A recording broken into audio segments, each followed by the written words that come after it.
ইয়াৰ মাটিৰ পৰিমাণটো কিমান হ'ব? মাটিৰ আধা বিঘা হৈ যাব, বেছি হ'ব ন? এই তালৈকে বেছি হ'ব, বেছি হ'ব আধা বিঘাতকৈ। শিমলৈকে অঁ। কেইবাৰ ছিঙিলে এতিয়ালৈকে? 2 বাৰ ছিঙিলোঁ।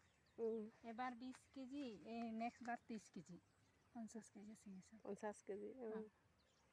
মানে আৰু সাৰ আমিতো বেলেগ একো সাৰো গোবৰো নাই দিয়া আৰু হেৰিও নাই দিয়া, সাৰ এনেকুৱা মানে ৰাসায়নিক কেঁচু সাৰো দিয়া নাই? কেঁচু সাৰো দিয়া নাই, পচন সাৰো নাই দিয়া? নাই, ৰঙাই হৈ আছে মাটিটো। সেই তাকেতো কৈছোঁ, একোৱেই দিয়া নাই।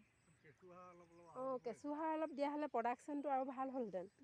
হ'লহেঁতেনতো, ইমান কমকৈ দিছে, এইটো নুজুৰিব বুলি যে নিদিলোঁ।